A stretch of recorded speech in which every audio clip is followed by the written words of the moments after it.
Senior सहाफ़ी और तज़कियाकार जावेद चौधरी के मुताबिक हमें ईरान अमेरिका जंग के नतीजे को समझने के लिए दूसरी जंग अज़ीम का मुताला करना होगा। जर्मनी ने मार्च 1945 में शिकस्त मानना शुरू कर दी थी। हिटलर बर्लिन में अपने अंडरग्राउंड चैम्बर में छुप गया।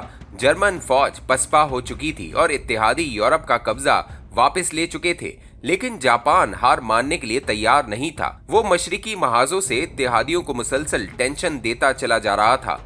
हिंदुस्तान इस जंग का मरकज था। अंग्रेज को हार से जापान और अंदर से तहरीकों का सामना था। सिर्फ महसूस हो रहा था कि जापान किसी भी वक्त हिंदुस्तान पर काबिज हो जाएगा। दूसरी तरफ अमेरिका के पास असला और फौजी खत्म हो चुके थे। ये मजीद जंग अफोर्ड नहीं कर सकता था। चुनाचा ये हर कीमत पर जापान का सरेंडर चाहता था। 1945 के शुरू में मैनहट्टन प्रोजेक्ट से इत्तला आई, हमने दुनिया का पहला एटम बम बना लिया है, बस टेस्ट बाकी है। वाशिंगटन में 27 अप्रैल 1945 को टारगेट कमेटी का इजलास हुआ और जापान के 17 शहरों पर एटम बम गिराने का फैसला हो गया। मैनहट्टन प्रोजेक्ट से राब्ता किया गया। जवाब आया, हम फौरी तौर पर 17 बम नहीं बना सकेंगे, जिसके बाद हदफ को 17 से 5 कर दिया गया। ये फैसला हुआ। मैनहट्टन प्रोजेक्ट से ग्रीन सिग्नल मिलते ही जापान के 5 शहरों हिरोशिमा, कोकोकोरा, याकोहोमा, निगाता और क्योटो पर बम गिरा दिए जाएंगे। क्योटो पर पहला बम गिरना था, लेकिन अमेरिका के सेक्रेटरी ऑफ वॉर हेनरी स्ट्रिट्जमैन को क्योटो पर रहम आ गया। क्योटो जापान का पुराना दारुल हुकूमत और कल्चरल सेंटर था। अगर ये खत्म हो जाता तो जापानी कल्चर के कदीम आसार मिट जाते। चुनाचा अमरीकी वजीर जंग ने क्योटो को फहरिस्त से निकाल दिया और नागासाकी को शामिल कर दिया। अमेरिका ने इसके बाद जापान को समझाना शुरू किया। ये इसे एटम बम के बारे में बताता रहा, लेकिन जापान को अपनी फतह का यकीन था। ये आगे बढ़ता रहा, यहाँ तक कि 16 जुलाई 1945 आ गया। अमेरिका ने इस दिन पहला कामयाब एटमी धमाका किया और दुनिया की पहली एटमी ताकत बन गया। अमेरिका ने इसके बाद अपने जौहरी बम टोक्यो से 1500 किलोमीटर के फासले पर मौजूद अपने जजीरे तिनयान पर शिफ्ट किए और हमले की तैयारी शुरू कर दी। हिरोशिमा इनका पहला टारगेट था। 6 अगस्त 1945 की सुबह हिरोशिमा पर पहला एटम बम गिराया गया। ये शीमा अस्पताल के ऊपर फिजा में फटा। सेकंड्स में दर्जे हरारत 3000 सेंटीग्रेड तक पहुंचा और शहर इमारतों, पुलों, सड़कों और इंसानों समेत पिघल गया। आध घंटे में 80,000 लोग हलाक हो गए, जबकि जिंदा बच जाने वाले पूरी जिंदगी मौत की दुआ मांगते रहे। जापान को इसके बाद दोबारा सरेंडर की दावत दी गई, लेकिन जापानियों ने खून के आखिरी कतरे और आखिरी गोली तक लड़ने का ऐलान कर दिया।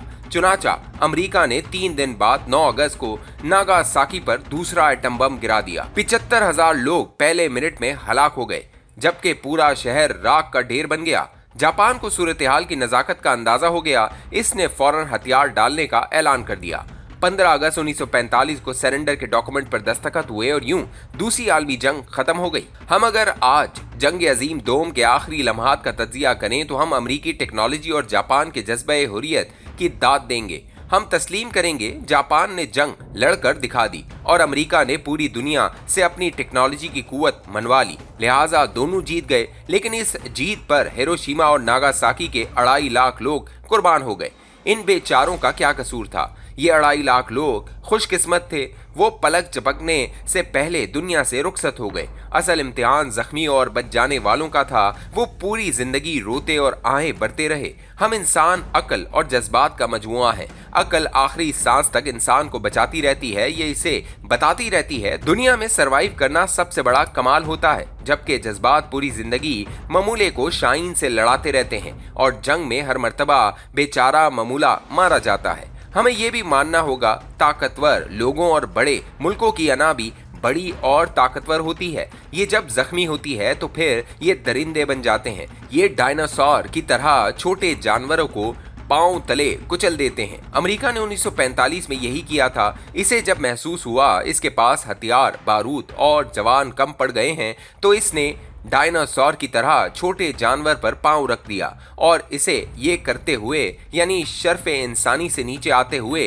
चंद मिनट लगे। अल्लाह माफ करे, मेरे मुंह में खाक। 2026 में भी यही होगा। अमेरिका ने 250 साल लगाकर खुद को टेक्नोलॉजी, ताकत और रसाई में सुपर पावर बनाया है। ये दूसरी जंग अजीम के बाद से दुनिया को मुसलसल पैगाम दे रहा है, आप ख्वाह कुदरती वसाइल में गल्फ हो जाएं, फौज और एरिया के लिहाज से रूस बन जाएं, सोशलाइजेशन, एजुकेशन और स्टेबिलिटी में ख्वाह यूरोप हो जाएं या प्रोडक्शन और टेक्नोलॉजी में चीन हो जाएं, लेकिन आप मेरा मुकाबला नहीं कर सकते। जंगल का हाथी सिर्फ मैं हूं। लेकिन फिर अचानक ईरान जैसा कमजोर मुल्क इसके सामने खड़ा हो जाए और ये इनकी ताकत को चैलेंज कर दे, तो फिर डायनासोर क्या करेगा? आप अगर डोनाल्ड ट्रंप हो तो आप क्या करेंगे? या आपका नाम अगर अमेरिका हो तो आपका एक्शन क्या होगा? आप बेशक जवाब न दें, लेकिन पाकिस्तान पिछले 2 हफ्तों से मुसलसल ये जवाब दे रहा है। हमने अफगानिस्तान को बार बार समझाया, ये बाज ना आया, तो फिर हमने क्या किया? हमने अफगानिस्तान पर हमला कर दिया और हम मुसलसल हमले कर रहे हैं। क्यों? क्योंकि अफगानिस्तान जैसा कमजोर और पसमानदा मुल्क दुनिया की वाहिद इस्लामी न्यूक्लियर पावर को मुसलसल धमका रहा था। हम ये बेइज्जती बर्दाश्त न कर सके और अफगानिस्तान में घुस गए। अगला सवाल यह है कि तालिबान अगर इसके बावजूद सरेंडर नहीं करते, ये बाज नहीं आते, तो क्या हम चुपचाप बर्दाश्त करेंगे? बिल्कुल नहीं। हम फिर हैबतुल्लाह खुनजादा को भी मारेंगे और पूरी तालिबान लीडरशिप का भी कीमा बना देंगे, ख्वाह इसके लिए हमें पूरे अफगानिस्तान को खंडर क्यों ना बनाना पड़े। मगर ये हम करेंगे क्यों? कि हम अगर अब पीछे हटते हैं तो खत्म हो जाएंगे। इंडिया और तालिबान फिर हमारा बुरकस निकाल देंगे। अमेरिका की पोजीशन भी यही है। ये दुनिया की वाहिद सुपर पावर है। ये अगर ईरान से हार जाता है तो ये खत्म हो जाएगा। रूस और चीन इसके टुकड़े कर देंगे। चुनाचा अमेरिका के पास हारने का कोई ऑप्शन नहीं। ईरान की मुकम्मल तबाही इसकी मजबूरी है। आप इस हकीकत को अंडरस्टैंड करें। दूसरा, ईरान इस जंग में एक बड़ी गलती कर रहा है। ये अरबों इसराइल और अमेरिका के मिसाइल का जखीरा खत्म कर रहा है। ईरान $20,000 में ड्रोन बनाता है। इसके पास 80,000 तैयार ड्रोन्स खड़े हैं। ये इन्हें अरब मुल्कों और इसराइल की तरफ उड़ा देता है। एक ड्रोन को इंटरसेप्ट करने के लिए 2 से 3 इंटरसेप्टर चाहिए। एक इंटरसेप्टर की मालियत $4 मिलियन होती है। गोया $20,000 का ड्रोन गिराने के लिए $16 मिलियन खर्च होते हैं। मार्को रूबियो अमरीकी वजीर खारजा के मुताबिक ईरान महीने में 100 मिसाइल बना सकता है, जबकि अमेरिका महीने में सिर्फ 6-7 इंटरसेप्टर बना पा रहा है। दूसरा, ईरान के पास 4 जनरेशन के मिसाइल हैं। ये अभी सिर्फ जनरेशन 1 और 2 के मिसाइल दाग रहा है ताकि इसराइल, अमेरिका और अरबों के मिसाइलों का जखीरा इंटरसेप्ट के दौरान खत्म हो जाए। ये इसके बाद जनरेशन 3 और 4 के मिसाइल इस्तेमाल करेगा और गल्फ और इसराइल को कब्रिस्तान बना देगा। ये जज्बाती लिहाज से बहुत शानदार तकनीक है। हमें ईरान को दाद देनी चाहिए, लेकिन ये अकली लिहाज से इंतहाई खतरनाक, क्योंकि जूं अमेरिका के पास इंटरसेप्टर का जखीरा कम होता जाएगा, 1945 की जापान की सूरत हाल इतनी ही तेजी से करीब आती जाएगी। ईरान पर एटमी हमले का खतरा इतना ही बढ़ता चला जाएगा। ये याद रखें, अमेरिका और इसराइल दोनों के पास शॉर्ट लेवल के एटम बम मौजूद हैं। ये जंग खत्म करने के लिए इन्हें इस्तेमाल करते हुए देर नहीं लगाएंगे। ज्यादा से ज्यादा डोनाल्ड ट्रंप अपने आप को इससे अलग कर लेगा।